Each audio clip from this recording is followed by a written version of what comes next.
Perfect. Okay. So hello everyone. My name today I'm presenting in this short session about how we can empower our students with this formidable tool called large language models or these chatbots. For the sake of make it brief, I'll just call these models bots. So every time I hear bots, I'm referring to these chatbots, not anyone in particular. Sorry about my voice. I'm losing my voice and we're speaking too much with my students. Also, sorry about my face. It's 5:30 here in Japan, so I just woke up, literally.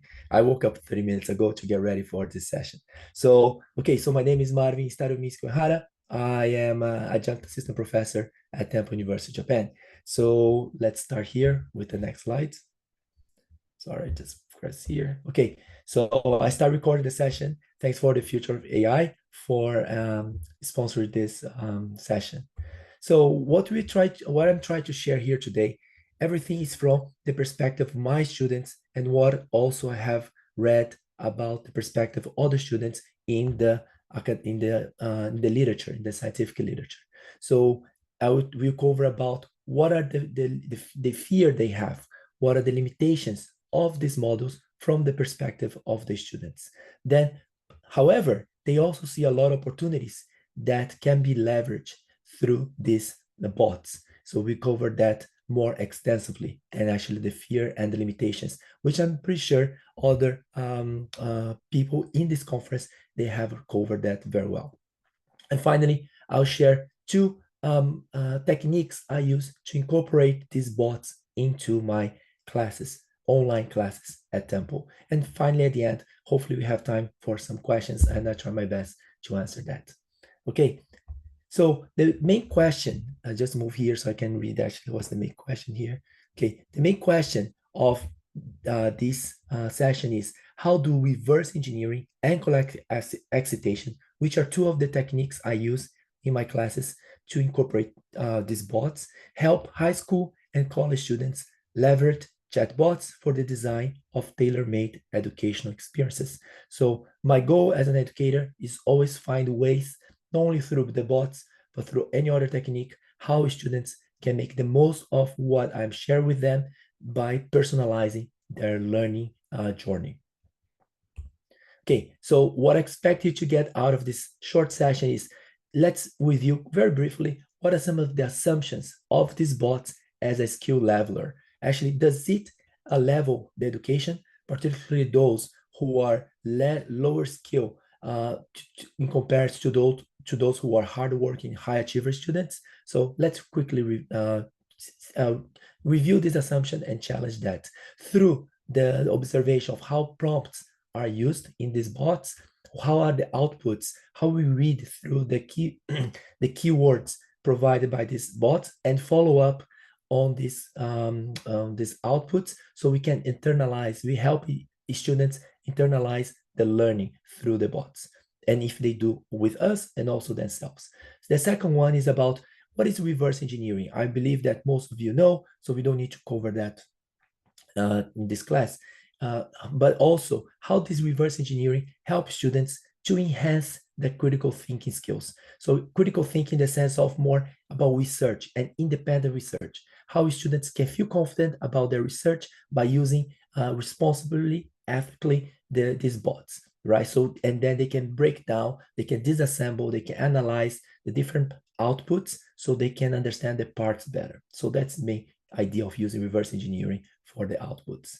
And second, about collective excitation. I assume that some of you have never come across this term, which is completely fine. So the main idea to understand what's collective excitation is about, think about Wikipedia, where someone live editing a document there makes other people around more excited to contribute to the editing of their document. And you understand why I'm going to talk about Wikipedia here. So what is this collective excitation and what role it plays in creating valuable collective knowledge or collective intelligence, because students are collaborating in class and outside the classroom. And we're going to do that by encourage the students to wear the hat of an expert by relying in their own independent research. Okay, so now we have a clear understanding what we expect to get out of this session. Okay, As I mentioned, let's start off from the perspective of the students, how they see the risks of these large language models, these bots, right? So they do understand that these bots can negatively affect their development, their cognitive development, their ability to think independently, creatively, critically. So most of them, they are aware of that and they fear that. And they take steps to mitigate those risks themselves. But they want us to guide them. We're going to talk about this a bit more later. But also what they're very concerned about is about their communication, the development of their communication skills, about less about their verbal communication, but more about their writing, the written communication, how they can write better if these bots can do the writing for them. So what I want to highlight here, so a lot of the students, particularly in the case of my students, they're aware of that and they want to be guided. They want to know how they can use these bots to the best of their advantage. And also from the perspective of these students, they say that I'm not a lazy student, but can I become more lazy if I rely too much on these bots, right? But also they understand that some students might be in a more disadvantaged position if for any reasons, not because they're lazy, but maybe because they're busier, and they then resort to these bots more than others, and they can also be their development can be hindered to a great extent than compared to other students. But also they talk about delaying the submission, delaying the planning of their submitted assignments or even their group work because they have maybe relied to less research and because these bots can do the work for them. So they are, once again, a lot of students, they are aware of this propensity to be lazier and to procrastinate more or procrastinate or even start procrastinating. And finally, a lot of students, surprisingly, they also aware that about the unfairness of this, what these bots can bring to the academic setting. So if they're hardworking students, they are worried about if not being judged, not being marked, graded fairly, because if they submit original creative work using minimally or using responsibly effectively these bots, whereas other students are not using, then they wonder and they get the same grade. They think, oh, to what extent is I should continue or not using these bots? I should not use these bots because, or not using responsibly, ethically, because other students are getting a similar grade. So they worry about being in a disadvantaged position if when it comes to the assessment of their assignments, of their assessments. But also they understand that it's unfair for us, for teachers, because we can end up marking generated work, not original work. And they put themselves in our shoes. So they understand the challenge for us. And finally, they also worry about their fellow mates, their fellow classmates, where some do not have access whatsoever to these tools. And they understand they may have significant issues with their learning process. Also, because a lot of maybe even if they have access, they maybe don't know how to use that effectively or according to these ethical, responsible practices that we try to establish in this conference and in all the academic settings, try to create the standards for that. However, more actually what the students fear or they understand the limitations of these bots, they are very excited. They really want us teachers to bring more and more of this type of instruction, disruptive technology into the classroom. So they want, because they understand this make instruction more accessible. And you can understand accessibility in terms of always being there for them or providing more accurate responses than hallucinating wrong responses and helping with the research process, helping bring in new ideas and so on. So they really encourage that and us to do that for them and guide them. So they see that word accessibility as a big thing for their learning. Also, they understand, they want us, as we want to bring, they want us to bring these tools into the classroom. They want us to change the way we teach. So there has to be a new form of teaching and shape, but also, as I mentioned before, how we evaluate their participation in class, but also their assessment, their assignments in class, their exams. Because with this tool, if we do not evaluate correctly, it can work as more discourage them to and guide them to the wrong way on how to use these bots. And finally, and we're not going to talk about the third one too much through the case studies I'll provide shortly, about they really want us to guide them through all this process. And that's what I believe is the main challenge now, because we are learning with them. We are learning as we go, right? And so, but how we do that, and it's very personal, how we make sure that they can use these bots, but still keep their original, their creativity, and further develop their critical, analytical, and creative skills. Okay, so that's what I hear from my students once again, and that's what I hear from research published in the scientific literature. Okay, so now what I want to share is about two case studies. The first one, I'm not a high school teacher, I don't teach math, but I used this example after I watched two videos and the video you're going to show here is just 1 minute, but I'll stop so we break it down together, because this is what I show to my students. I create this video just for this conference, by the way. But what I want you to hear, to pay attention to this short video, is about the prompts. How important are the prompts? And I think that's the way I see the main benefit of guiding students to take advantage of this tool. We really have to tell them how to use the prompt incrementally. Incrementally means how they read through the outputs of the bots, pay attention to the keywords, and use these keywords to keep following up. And when they follow up, pay attention to how they can internalize what they take, right? So let's watch a short video in the context of math for high school students, but can be applied to any other area that we are teaching. So play here. So if there's a problem, can you guys hear the video? Can I just get a feedback if anyone can hear the video? Sorry, I'm gonna play again. For example, and you're not even sure how to approach it, that's nothing to do with your practice. That's actually to do with a lack of conceptual understanding. The hardest thing about communicating math to a general. So I have checked the chat box. I see people chatting, but nobody speaking. Okay, sound too low. Okay, so let me put the video the audio a little bit louder. Give me a second. But should be okay. It's because we have all the captions on the video. Okay, perfect. So I'm gonna start over again. Thank you for the feedback, guys.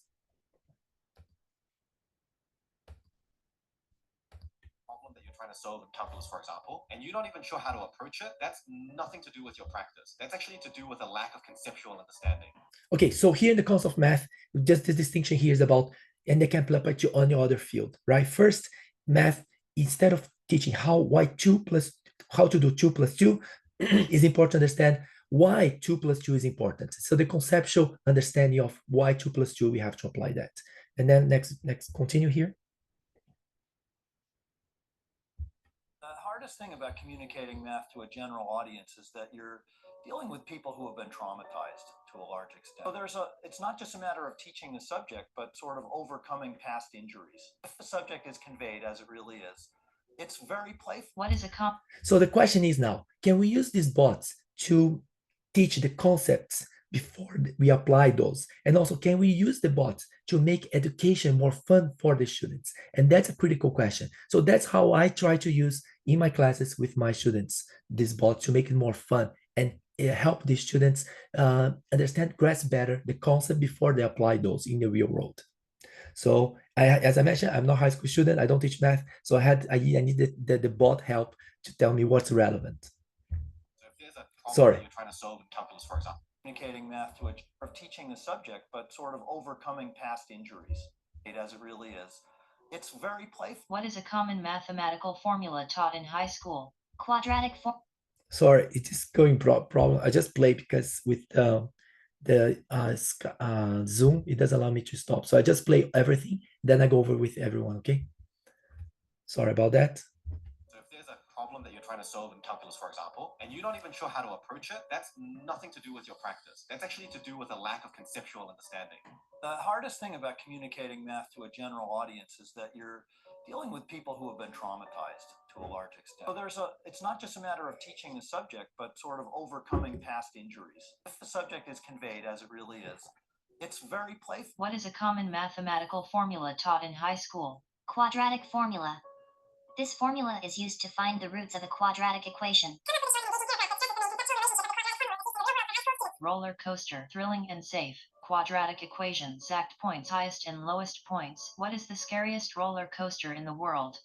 King Ka is the tallest and fastest 139 meters high before a steep drop. Explain how the quadratic formula helped build the thrilling and safe ride of the King Ka roller coaster. Quadratic formula parabolic trajectory engineers maximum Descent back to the ground without exceeding safe speed limits for simple numbers on how parabolic trajectory of a thrilling and safe roller coaster ride. Step-by-step process. To set the known points starts at x equals 0. What are the known points of the most thrilling parabolic trajectory of the King Ka roller coaster? Launch point coordinates 0, 0. The top of the tower, apex coordinates x456. End of the drop coordinates y0, 418 feet. Generate an image for a parabolic trajectory of a roller coaster starting at x equals 0. Okay, so let's go back to the first slide. So what we saw, again, what I mentioned, I made very brief, so we can go over quickly in this for this session. But what is important that is that you guide the students on what are the key prompts, the keywords they should use in the prompt to make to introduce themselves to the concept. Once they do that, the bot is going to provide what's Perplexity, Gemini, Chatbot, or Copilot, or Claude. They will provide them the outputs, right? When they read through the outputs, instruct the students to look at for the keywords.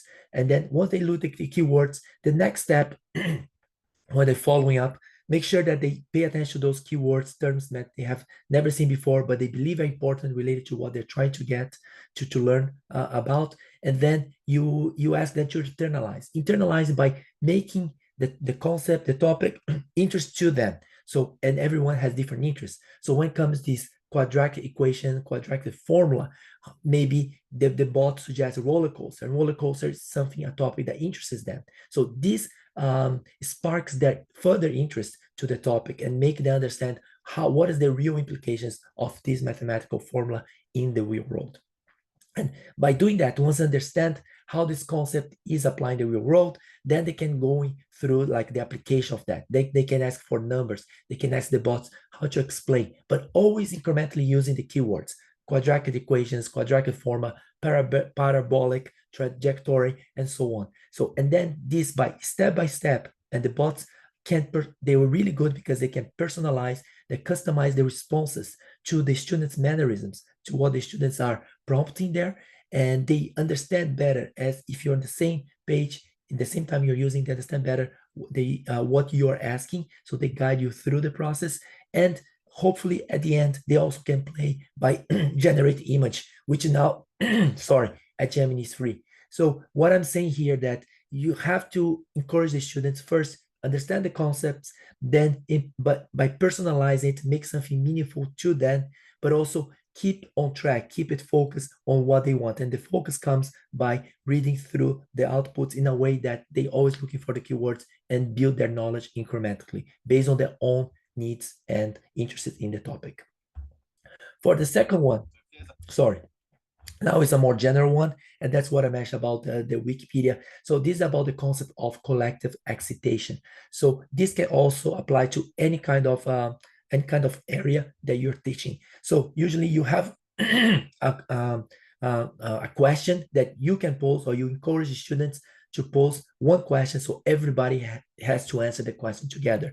And that, I believe, is a good exercise because the students will be challenged to using the bots, the chat bots, and you wear the head of an expert. So using the bots for research, for ideas, but then when they include their written ideas into the document, has to be their original idea. They just not copy and paste from the bot into the document. So let's watch the video. It's much easier to follow than the first one, and then we have a short discussion with a Q&A. Consider how Wikipedia has influenced your life. Now, reflect on how the knowledge within Wikipedia is created and what lessons you can draw from it to enhance your students' learning experience. One of Wikipedia's strengths is its collaborative nature, allowing everyone to contribute to knowledge creation. Imagine bringing a smaller, simpler version of this collaborative model into the classroom. Enter Google Docs. Did you know you can set up Google Docs to enable students to collaborate on research and collectively answer a question? Simply create a document, set the sharing settings to anyone with the link and editor, and share the link with your students. Instruct them to use the suggesting mode so you can track changes. Now, watch the magic unfold. As you provide constructive feedback, Students will learn to rely on chatbots for research and share their insights collaboratively.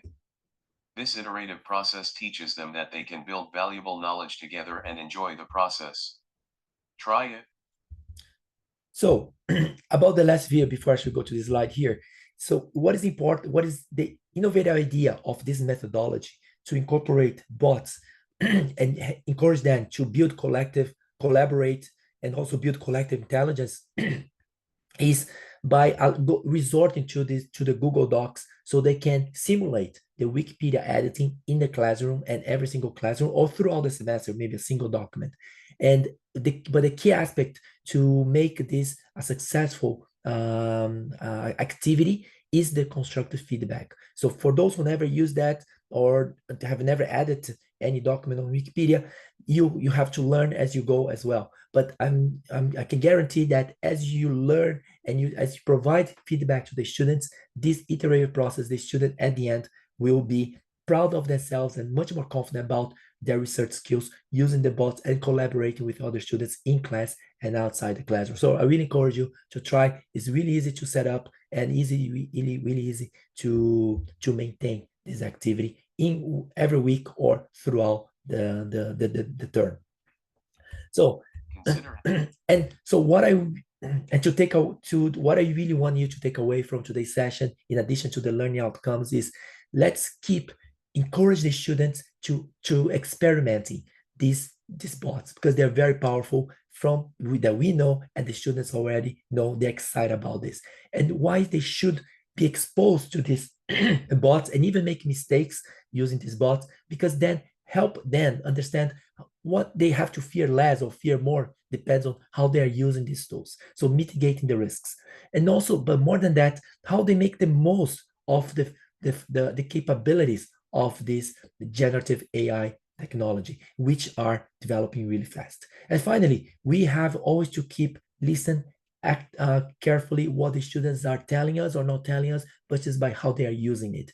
And we have to adapt the way we instruct them, the way we guide them through the use of these bots, these tools, and based on what they want, what they need, what they're scared about, how they see the opportunities arising from the use of these bots. And finally, we have to understand that these are uncertain times. So we have to find a way to get, instead of fear this, how we embrace in a way that we understand that this technology is disruptive, but it's bringing a lot of risks, but a lot of opportunities as well. So let's understand both, but also understand that this technology has started now a year and a half ago and has increased, has changed dramatically over the last a year or so, and it will change already. So a lot of technology we're using now, for some extent, they're already outdated, they are obsolete, and we have to acknowledge that, because it forces us to always keep our mind open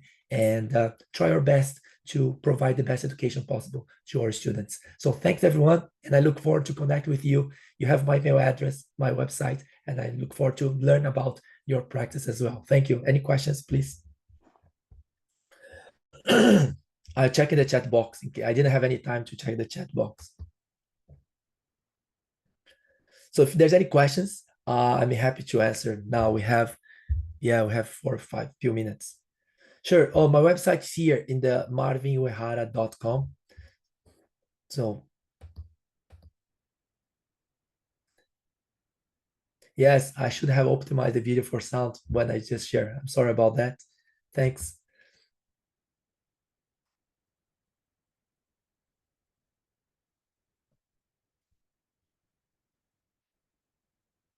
So maybe there's a message.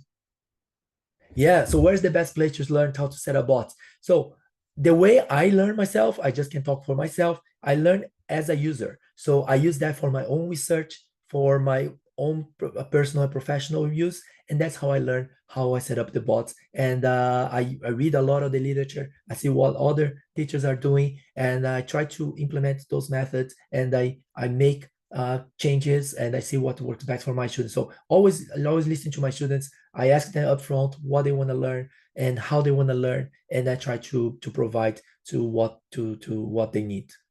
Thanks, Mary. Any other questions?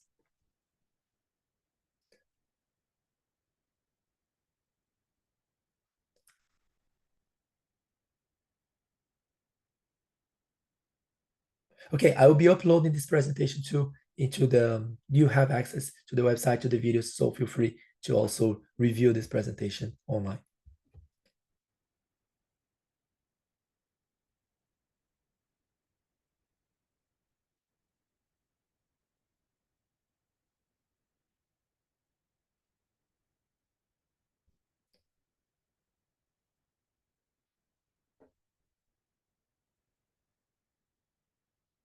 So just stay in the room because I am if there's any question, do you have a more info about the Google Doc? Yeah, so I'm very happy if you have you send me an email address, I can resend the video or can provide some more guidance on how to set up the Google Doc. I understand that the video provided was very short, very brief, but I can guarantee Wendy, it's very easy and straightforward to set up, and the students will enjoy that. So you can see my email address here on the screen. Looking forward to hear from you, Wendy. Thanks, Mary, for the feedback. So I'm just looking here all the chat bot. If there's any question, I'll try to answer that.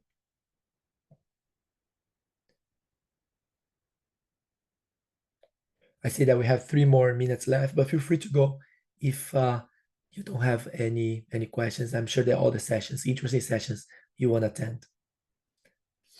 Sorry about my voice.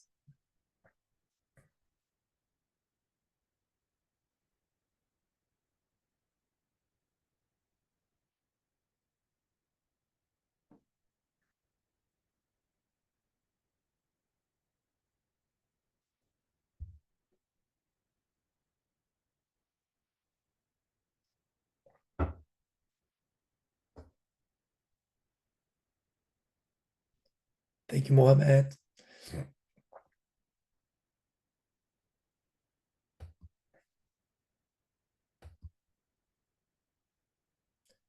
As Carmen, so my website there, you can see in the screen is marvinuehara.com, or you just Google there.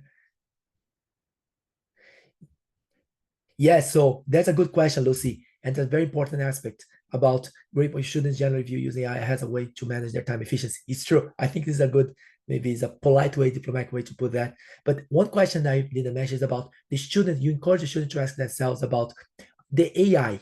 Is it helping? It's helping them to, in terms of just the time efficiency, help they use more or less of their time to submit the same quality of work that they used before through AI. Encourage them to ask this question, this challenge, provocative kind of question. And once they go through the process, they understand that if they use that correctly, help them even take more efficiently, but get the better results if they know how to use that. So they become more efficient in a way. Inefficient, I'm trying to understand that maybe you're not meaning they are more likely to cheat. No, because we frame this in a way they take advantage of these tools.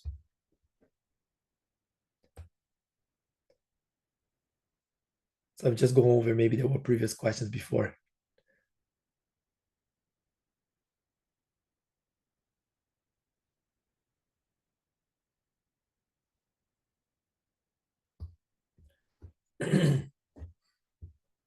Okay, so I think the session is almost, we have just a few seconds to close the session. So if you have any questions, burning questions, I'm happy to answer. If not, please shoot me an email. I'll be trying my best to answer that.